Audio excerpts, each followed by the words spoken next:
Bună ziua, bine ați venit. Well, as promised in my last video, I want to talk about Romanian and other languages, pronunciation, and some aspects, interesting aspects for me, of esoteric grammar. Before I do that, before I start, I want to clarify two things I mentioned in my previous video. I was confused that any form in Romania wants my parents' names and dates of birth, etc., etc. But then I remembered when I moved here some 6.5 years ago, a family member of mine works for the government, and he had to get all sorts of details about my Romanian family, where I was living, etc., etc., why I was moving here for government clearance. So it's not just one-sided. They do check you out. I also mentioned I was a bit shocked that the Romanian president hadn't been invited to the meeting in Paris. Well, he has been now, so he's going to Paris. Our temporary president is going to Paris to participate in the talks about Ukraine, which is a good thing. Okay, let's start. Pronunciation. I used to teach languages, and a colleague of mine in a meeting once said, should we correct pronunciation? And I couldn't resist it. I mean, I had to make the gag, and it may have cost me a friend, but it was worth it for the quality of the gag. I said, you mean pronunciation? Because, of course, we pronounce words, but the noun is pronunciation. Well, pronunciation in Romanian, I'm finding a bit tricky. I'm not sure. I think you'll correct me, please, in the comments below, because I'm laying myself open to all sorts of critique here. In French, every syllable has an equal weight. I'm not sure if that's the case in Romanian. I don't think it is. Romanian has extra letters. It has 31 letters, not 26, but 31. Now, why is that? Well, it's because until 1860, Romanian was written in the Cyrillic or Slavic alphabet.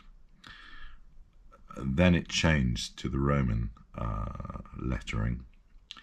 But to incorporate those Slavic letters, sh, s, I, and a, they had to modify the alphabet and add those letters in, what we call diacritics or glyphs, if you prefer.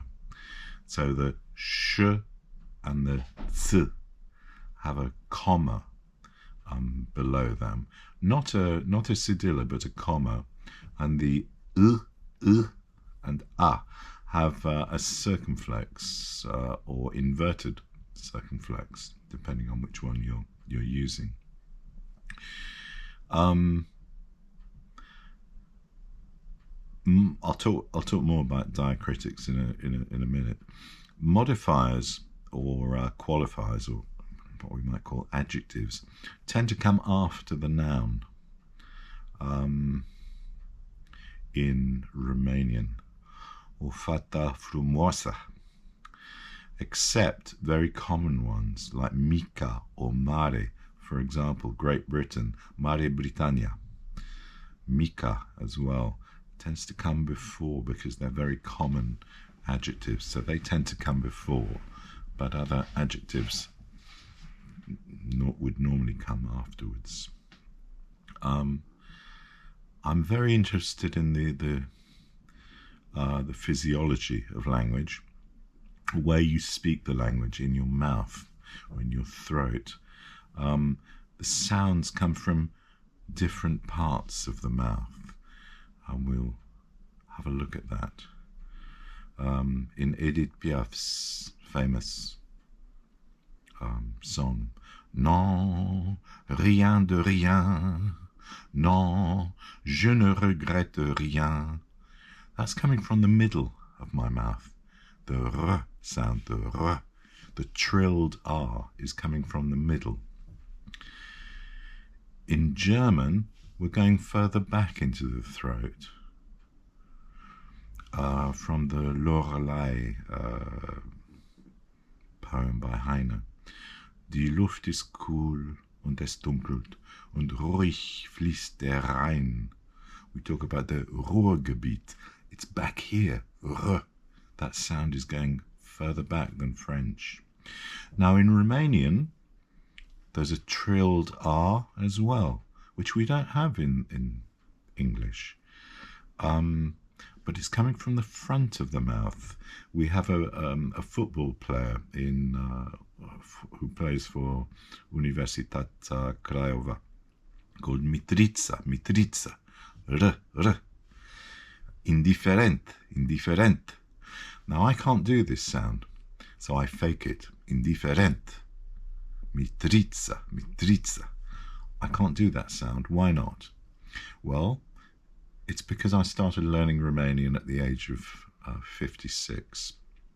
And after the age of 11, 12, your vocal cords get fixed. They are stuck. So you can fake a sound, but you can't actually get to that sound.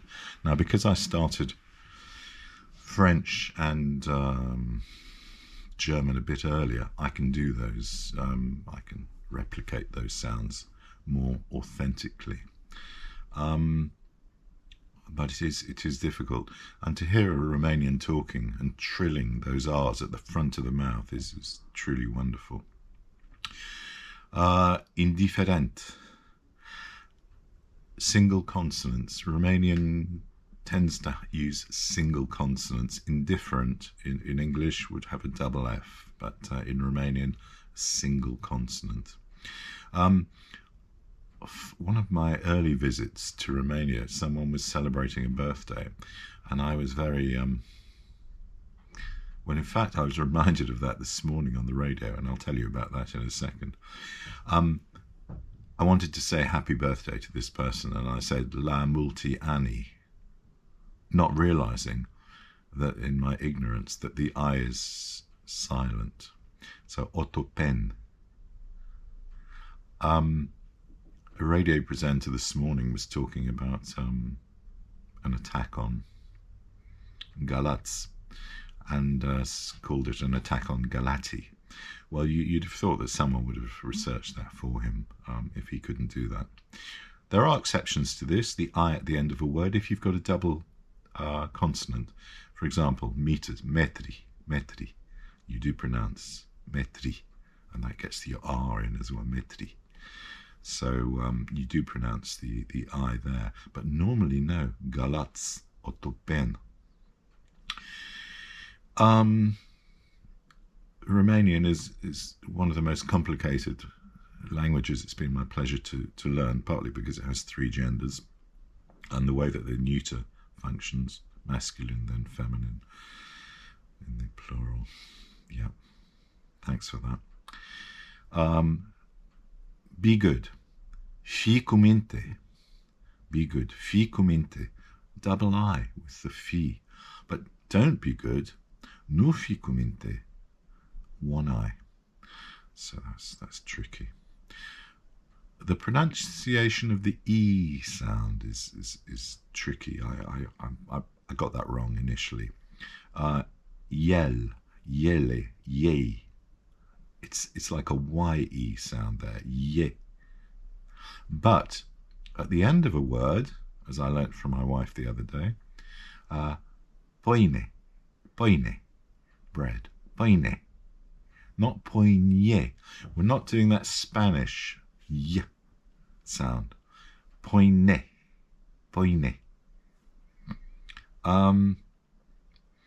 The problem with having other languages is that they can interfere with your learning of a new language.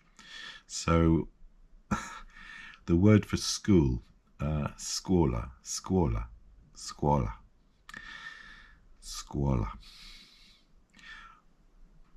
I was transposing that into German, and in German, if you have a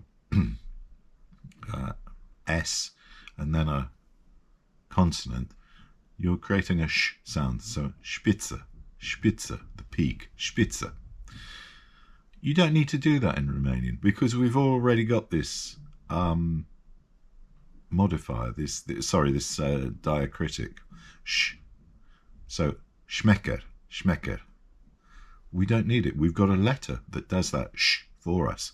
So scuola, but schmecker. It used to annoy me. Oh, we'll talk more about diacritics actually, and then I'll come on to that. Now, the difference between Târgu Jiu and Târgu Jiu, there's no difference. Oh, yes, there is.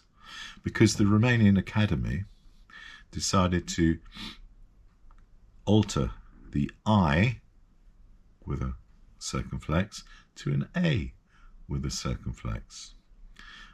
Târgu Jiu is a city to the north of here, famous for its brancuș, silent I, statues. Why did they do that? Well, they made a rule. You can have an I at the beginning or the end of a word. I with a circumflex, întâi. The A, which is pronounced the same way, doesn't go at the front or the end. It goes in the middle. Now, there's a nice way to remember that. The A might roll around unless it's hemmed in by other letters. So you'll find A with a circumflex in the middle of a word, but you won't find it at the beginning or at the end. For example, to hate, ur. But in the word urât, it's an A because it's in the middle. Ur, it's at the end. Urât, it's in the middle. You've got to be careful about this rule, of course. With all grammar rules, there are always exceptions. Because if you have a compound, for example, neînțeles,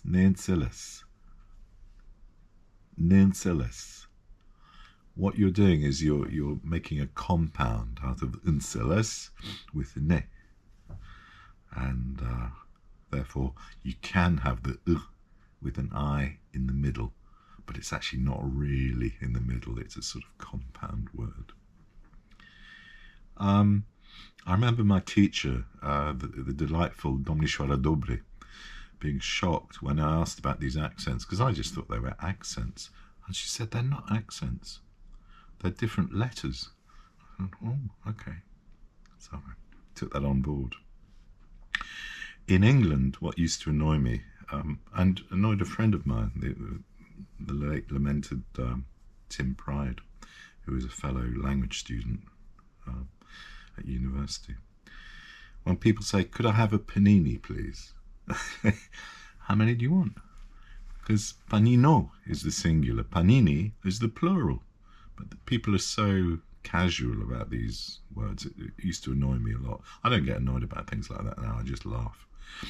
And he would get annoyed when people would say, I'd like a bruschetta. Well, it's not bruschetta. Bruschetta.